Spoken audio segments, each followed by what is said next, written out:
and welcome on 360 Sports on Trust TV. I am Adeni Ajishafe. Lots of action in the MPFL. Matches were played and a lot of goals from clubs across Nigeria in the match day 24 actually happened just yesterday. We'll be looking at that and a lot of other sporting stories going around the world of sport.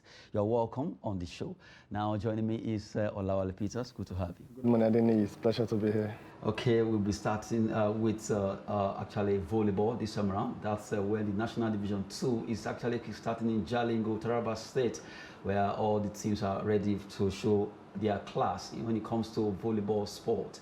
National Division 2 is the second tier of that particular league that has to do with volleyballers across Nigeria, and we're happy to look at that particular story. Well, we have some teams that will be playing right now today in the National Division 2 league that kicks off in Jalingo, Taraba State. We have Adamawa Spikers against Benue Spikers. That match is right now ongoing. Plateau Rocks against Benue Spikers. Another match that will be coming up by 2 p.m. And you have Taraba Spikers by 4 p.m. They'll be facing Chief of Naval Staff Spikers. Those are the teams that will be playing today in the opening matches in the National Division 1 Division 2 Volleyball League Day 1 fixtures. Well, good one. All of them are always spiking because that's the word. Just like in basketball, in handball, they have their register. Well, these are spikers and they are starting today. You have to spike before you can play the game of volleyball. Yes. That's the truth. And a very good one there. Then the Chief of Naval Staff Spikers, I hope others will not be afraid of what will happen to them if they beat them during the competition. So it's good to have something like this. So it's not all about football. Volleyball also, it's a very interesting sport activity. I remember when in secondary school those days, anytime it is PHE activity, that's the physical health and education activities, you see everybody coming out to do what they know how to do best. And to find it interesting, a lot of people even prefer to play the game of volleyball more than the football in those days. So I think we need to revamp all other sporting activities. Good to know that we have Division 1 and we have Division 2, where the Division 2 team, they need to fight it out, slug it out among themselves to see those that will qualify to represent their club or their team in the Division 1 team. A very good one. This is how grassroots development starts from. It's not every time that we're going outside to look for, maybe when you qualify for the Olympic, the next thing we have to do is to go outside to look for who to represent us. We have the raw materials in this country. In terms of sport, we don't need to go outside just for us to develop our talent, give them the necessary training, the technical skills they need. That's all we need. So a very good one. Let's see what the cracker will be today. Let's see what the cracker will be, the National Division 2 league that kicks off in Jalingo, Taraba there. Well, all the volleyballers that play National Division 2 are happy that they have this particular platform. We talked about the Premier League, not forgetting the National Division 1, all in volleyball. We also have in handball, not forgetting basketball. Well, all the other sports just have to thrive. No matter how our footballers dominated, we just have to talk about other sports in Nigeria and also push for grassroots development of all these sports in Nigeria. From there, well, a big one that happened yesterday. That was the news that have been flowing around talking about Manchester United. Erik ten Hag is the man. Well, a lot of people are looking at what will he do now that he has taken over. Expectations are high concerning the appointment of the Dutchman, Erik ten Hag, who moved from Ajax, and he will be gunning for double of his pay while he was in Ajax, £30 million, 3-year deal with an extension. But from the way it is, well, Erik ten Hag is here. Yeah, and I think Manchester United, they are in the news for the good reason this time around, not the whitewashing and bashing they received from Liverpool the other time. So Erik ten Hag is a very good coach. That's the truth. A very promising coach. Not a super coach, if you ask me, but a promising coach that, if given time, he can take Manchester United to the old glory days. And what do they need to do? They have to go to Jurgen Klopp to borrow the template that he used to bring back Liverpool to where they are today. Before then, in 2015, that they employed Jurgen Klopp, it took him almost 3 years before he can be where he is today. So the pressure of him to win a trophy, it's not really there. Have a team and have a pattern of play. So I think the same thing is what they should not put pressure on him. And unfortunately, it's coming at a time that is not so rosy for Manchester United. What do I mean? If Manchester United fail to qualify for the Champions League this season, then the pressure will be more on him to first qualify them for the Champions League. So that means there's a lot for him to do. If Man U did not qualify for Champions League this season, and you know what happens once you are out of that top 4, before you get there, it can take additional 4-5 years. That's the truth. So his prayer should be Man United should try and qualify for the Champions League to start with. Then number 2, if you look at his own philosophy, all the team that he has coached, he is a type of coach that likes possession. To score more goals and concede less. Let's take a look at the Champions League, the group qualifiers. He scored 20 goals, and he happens to be among the team. That's the team he coached, Ajax. They're among the team that won their 6 matches together with Liverpool and Bayern Munich. This same team he coached when he joined Ajax in 2017, they are the one that beat Real Madrid, who was the defending champion of Champions League in 2018-2019, and also Juventus before Tottenham and won them in the semi-final. Courtney, Luka, Mora, hat-trick. Okay, so that shows that he's very, very, very good. Now, I hope his case also will not be a case of a good cook with bad ingredients. What do I mean? He's a good coach, but the players, because he needs the players to achieve his goals. The set of players that you have in Manchester United now, I don't see them being passionate about Manchester United. That's the truth. So his case should not be the case of someone that they are giving responsibility, but there's no authority. If they are giving you responsibility, authority must follow. That is when they can hold you accountable and responsible that you have not delivered. So if that is not the situation, then there is a problem. At least about 10 players from Manchester United, they need to go.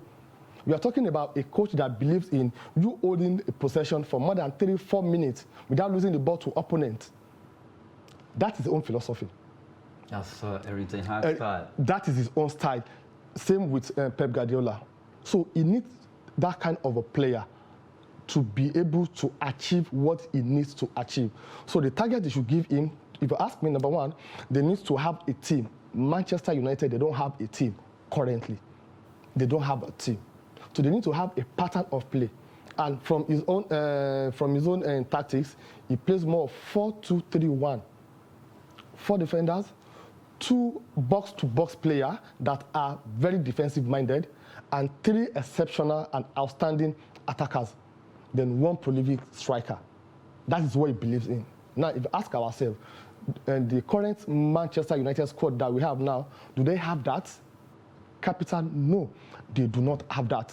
So it needs to restructure a lot. A lot of players needs to go, because if you are expecting him to perform wonder with the set of players we have in Manchester United. You want to mention Maguire, I guess. No, I don't even. In fact, I don't even want to mention. I don't want to mention him. I can't imagine that Manchester United, they have a defender like him. The likes of Ferdinand, they be looking at themselves. Why they played for Man United? Maguire would not even stand like 5th ranked at all, sincerely. So that's the situation. So it's a very good one, a good appointment, a very promising coach, a very good coach that knows his onion, that knows what to do, but they need to allow him to do the work. The likes of Alex Ferguson and co, we're not saying that they shouldn't continue to be part of, but they should allow him to. Exactly. Not that they should be the one interfering all the time. They shouldn't do that. So they should just ask him, what do you need to succeed? Okay, I need player 1, 2, 3, 4, 5, 6. Then I want player 7, 8, 9, 10, 11 out to be out. Is that what you need? Okay, this is the target we are giving you. 1, the last time Manchester United won a Premier League was in 2013. By next year, they'll be counting a decade without Premier League. Which is not a good I know it's not something that Manchester United fans want to hear, but the truth is they are going the way of Arsenal. They are going the way of Arsenal. If care is not taken, imagine if they didn't qualify for the Champions League this season. So what do you think will happen? The first struggle is not to win trophy. The struggle will now be to qualify for the Champions League. And he has only 3 years. So I think they should just allow him to do the work. I so much believe in him that he can do the work, but they need to look for players that are passionate passionate about Manchester United, not the player that you convince to come and play because you want to pay them money. Players that are ready to play because they want to play for Manchester United. With that, I think things will work out fine for them. Hopefully, it will work well with Manchester United after they got their man Erik ten Hag from Ajax. Well, everything is going well. Let's see what he will be doing as he will be taking over as the manager of that club. We've been looking at the expectations from the new coach at that point. Now, let's come back. Let's talk about our own league. We have to talk about Nationwide League One and also NPFL quickly. Nationwide League One matches were played match day 6 of the third tier of our league. We have Oyimbe FC. They were defeated by Basira FC in Lafia. That game went down. It was a derby between the two teams. Fieldan FC 2, Milan Trakikia FC 0. You have City of God 2. They defeated KJ United by 2-0. TSM FC, they play 1-0 draw against Niger Tornadoes Feeders. Ambassador FC, they lost by 3 goals to Katsina United Junior. ABU Workers FC, they have 4-1 against Sambra Corner. 4-1, it ended in favor of ABU Workers. Kano Pillars Junior, they pipped Ramsey FC by a lone goal. I have Zagbaye FC 3, Azuba FC 1. Damaturu Academy, they walloped, well, maybe I wouldn't call it walloping, at least Flash Flamingos put 2 back. It ended 5-2 in favor of Damaturu Academy, while FC Yamalite 2. Binani FC 1. Those are the games. A lot of games were played actually, but we just have to pick. A lot of teams are here. Over 140 teams playing this. So you just have to look at Nationwide League 1. We have Division 2 and all that. But from the way it is, these are the matches, some of the matches that was played. I'll have to roll out the result. I saw you start smiling at the names of Basira FC. Yes, that's a team in Lafia. Very funny name, but they are doing very well, and it's good to see. And also, what we are experiencing in the Nigerian Professional Football League, we are seeing the same thing here at the Nationwide League 1. Also, people winning their match away from home. So we are seeing that also. Then like also Damaturu Academy. Yes, Damaturu Academy. We can see that one. Then we can also see the Basira FC also. And I'm also good. I'm also happy seeing the Kano Pillars Junior doing what the senior have failed to do. So I think it's a very good thing is to let them know that okay, we have something to fight for. And if the top league, that's the Nigerian Professional Football League, they're not doing very well, most of these players can also be drafted. Oh, you are not doing very well. You're not playing according to instruction. You've lost your tempo, like we have in the Premier League and other league. If you are a Team 1 player, okay, and you are not doing very well, they demote you to go and play with the academy. Exactly. To go and play with under 14. That happens. That we can replicate here also. If you are not doing very well with Kano Pillars, go and play with the Kano Pillars Junior. Do that for a season. Maybe you get your rhythm back again. You just need to be doing the right thing if you want to get the result. We've been looking at the Nationwide League 1 where matches were played. We brought those results for you. They are good one, always talking about our own, and we always want to promote our own league. We just have to get it right. Little by little, we'll get there. After all, Rome was not built in a day, as they say. Now we move away from Nationwide League 1. Let's go to the Apex League, Nigerian Professional Football League, where matches were played. Match day 24. Well, just yesterday, 5 matches were played, and on Wednesday, 5 were played also. But we look at from Eyimba down. Those are the matches played yesterday. Eyimba defeated Kano Pillars by 4-0. Sunshine Star pipped Rivers United 1-0. MFM lost against Wiki Tourists in Lagos 2-0. And you have Outland, they pipped Plateau United also by a lone goal, while Aqua United, it was a big one, a large result for them there against Nasarawa United in Uyo, 6-1 it ended. And if you look at the one play on Wednesday also, you look at Lobby Stars winning against Gombe 2-1, 3-1 for Katsina against Shooting, Niger Tornadoes 2, Enugu Rangers 1, Kwara United 1-0 draw against Abia Warriors, and you have Remo Stars, courtesy of one of their players, Ojo, there actually scored in that particular game 4-1 it ended. If you calculate these goals, almost 32 goals were scored. Sincerely, it's a very good one. From Eyimba and Kano Pillars downward, that's the one they played yesterday. Yes. 15 goals in 5 matches. So that shows 3 goals per game average. So it's a very good development. It's a very good development in the Nigerian Professional Football League. Seeing an Aqua United walloping Nasarawa United 6-1. Then surprisingly, both Rivers United and Plateau United, they lost their game. I thought maybe if Rivers United, they should do Man City and Liverpool. Maybe one will overtake another. Maybe there was a meeting that, okay, don't worry, Atlant, and you can see how Atlant, they are struggling. They were able to defeat. They were able to second on the log. Yes. So now that have taken them to 18th position. That's Atlant. So that shows that they have something fighting for, something they are showing for. So it's a very good one. I'm sure going forward we'll see what will happen between Rivers United and Plateau United to see who is going to drop the ball, because right now they are looking for who to drop the ball. So it's a very good one. And then also I think Remo Star, they've tried to rediscover themselves. Now they are back to the third on the table from their 5th and 6th position that they've been for the past few weeks. So let's see how it goes. The game is becoming more competitive, and that is what we want. We don't want a situation whereby before you play your game, you know that you've won the match, or probably because you are losing, the fans will now come and disrupt the match, like what we witnessed in Kano a few days ago. And unfortunately for them, they brought them to a very good location with a good infrastructure. Still, they lost. No, they actually play away. They play away to Enyimba, yes. They play Enyimba. Yes. It's the next match that they will play in Abuja. So let's see what will happen when they get to MKO Stadium in Abuja. Maybe they will understand the pitch far better and do a good job. Good one there. We've been looking at the MPFL Match Day 24 matches that were played. A lot of goals were scored this week edition. Now, let's look at the table, how it's standing.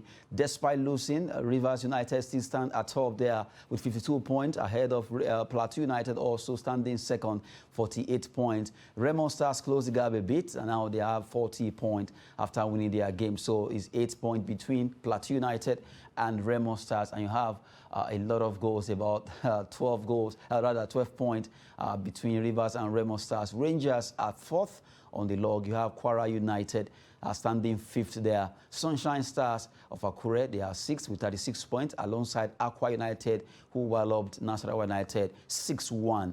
Enyimba International, who defeated Kano Pillars by 4 goals, standing 8th on the log with 35 points. Wiki Tourists, they have 34 points with a -2 goal difference there for Wiki Tourists. Gombe United, they have 32 points, standing 10. And from 11 to 20, MFM, you have MFM at the bottom of the table. Surprisingly, the same Sugida boys are standing 19 on the log now with 23 points. It's not going well at all for Kano Pillars. Heartland, because of that win against Plateau United, you've jumped to 18. They have 24 points. You have Katsina in 17, Lobi 16, Dakada 15. You have Abia Warriors. Nasarawa down to 13 on the log with 29 points with -6 goal difference. I have Niger Tornadoes, Shooting Stars of Ibadan on 11th position, alongside Niger Tornadoes with same point, 30 points. Well, if you look at the table very well also, I think it is not over yet. What I mean is not over yet. If you look at the 18th position, Atlant, they're having 24 points. And if you go to 14th position, Abia Warriors, they're having 27 points. So just a game difference. So and Kano Pillars, they have a game at hand. They have a game, yes. Okay, they won, they disrupted. So, like I said earlier on the show, I wish they would just out, because there's no need of playing for 11 minutes. The game was disrupted at 79 minutes. Okay, whatever the LMC decided, we'll go with it. Maybe that will give them a point or a win. So it is not yet over for any of the bottom team. They can still get it up, because the difference is just 3 to 4 points. That means I just need to win a match while you are expecting one of the other team to lose their own match. Then Kano Pillars, they need to really discover themselves. That's the truth, because there's an abundance of talent in Kano when it comes to sport, not to talk of football. Their match against Enyimba that they lost yesterday 4-0, the last time they lost like that was in 2016 against Shooting Star in Ibadan. So I think since that time they've been trying to get themselves, but this time around they shouldn't allow the incident that happened, because if care is not taken, I can't imagine Kano Pillars going to going to relegation. I can't. We still have about 14 matches to play, so it's still open for anyone to make it in the MPFL. Well, hopefully, Kano Pillars will bounce back, and also Nasarawa United. Now we move away from there. Let's talk about Burnley, Southampton. They marked their favour of Burnley. They were able to do well at the Turf Moor, winning that game. Good one for Burnley right now. You look at the fact that they came out when no one actually believed that they could do it. They shocked. At least a lot of people were thinking maybe Burnley will lose that, guys. Don't understand why. Well, I think they paid Southampton back what the two have done, because Southampton is the team that they're not fighting for top 4. They don't want to be relegated, but they want to stay in the EPL. So they are a spoiler. What do I mean? This season, they've beaten Arsenal, they've beaten West Ham, they've beaten Tottenham. They drew with Manchester United, and they drew with Manchester City. So their own is, I don't need the top 4 for now. I don't want to be relegated, so let me just remain in the middle. So that's what Burnley did to them yesterday also. Because that match yesterday took Burnley to 18th position, just a point between them and Everton. So it's not over until it's over. The next 5-6 matches will be about survivor. Who are those that will be relegated? Who are those that will qualify for the European Cup? And those that will stay in the league. So a good one. Good one there. We've been looking at the chances of Burnley there. If you look at the table the way it is, the top 6 and also the bottom, let's roll it together. As we look at the table right now, Man City, well, you know, they are really dragging with Liverpool. They are just a point ahead of Liverpool. Chelsea, third. Spurs standing 4th. You have Arsenal and Manchester United. Who will qualify out of these 3 teams to join the other teams? Well, it's still open. Let's see what happens. And but the bottom 6 also. Let's look at the bottom of the table. Aston Villa, 15th. Leeds United, 16th. Everton, Burnley, Watford, and Norwich. Well, that win, you have Burnley were able, at least they still belong to the bottom table there. Burnley, Watford, Norwich. Anything can still happen. And I think Norwich, there's nothing they can do again. They should be preparing for relegation. And there's one good thing about the Norwich team and then Fulham. They know how to rotate themselves. Fulham has qualified already now for to play in the Premier League. Norwich is relegated. Next season, don't be surprised. Fulham, you see, they've been doing that for the past 3-4 years, so I'm not surprised. But I think it is already over for them. But for Burnley, what they need to do to concentrate to win their own remaining game. They shouldn't worry about what Everton will do or what other Leeds United will do, but their own game, they should continue winning it. Hopefully that will happen. Let's look at La Liga. Result matches were played. Good one for Barcelona as we were able to win their game by just a goal. Well, that's 3 points. Espanyol losing to Rayo Vallecano. Sevilla 3-2. Goals Rush there 5 goals. Cadiz also 3-2 against Atletico Bilbao. While Real Sociedad lost at home. Barcelona, Aubameyang again. The Gabonese won't stop scoring. Good one for them. Yeah, a very good one for them and a very good one for Barcelona also. And at least that shows that they are bouncing back from what happened to them, because they can't afford to lose sight of the position they are currently now. Sevilla is following them. Then also Atletico Madrid also is following them. So a very good one, but it's not over until it is over. It is only Real Madrid that has been guaranteed that they are playing in the Champions League next season. The likes of Sevilla, Barcelona, Atletico Madrid, Real Betis, Real Sociedad, there's still hope for them until the end of the game. Good one. Let's look at the table before we wrap it up quickly. Well, Real Madrid, we know they are topping there. Barcelona are trailing now. They are back to the 2nd position with 3 points alongside Sevilla, the same point they have. And you have Atletico de Madrid standing 4th. Real Betis, pecking order, Real Sociedad, Villarreal, Athletic Club down to the bottom. Deportivo Alaves, they are going home if they are not careful. Levante too. Well, that's the way the table is standing over there in La Liga Santander. Very competitive. You can see it's only Real Madrid that has escaped and qualified for the Champions League. But from Barcelona to Sevilla to Atletico Madrid to Real Betis to Real Sociedad, anybody can still make it. Because the difference is Atletico Madrid and Barcelona, they are on 63 points, followed by Real Betis, 57, 52. So that shows that anybody can still win the game. Interesting.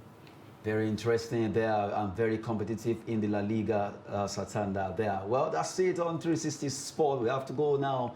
Olawale Peters has been the one talking with me in the studio. Thank you. It's always a pleasure talking sport with Adeni. Good one there. Well, we have to go. Just like I said, 360 Sport on Trust TV. I am Adeni Ajishafe. Thanks for watching.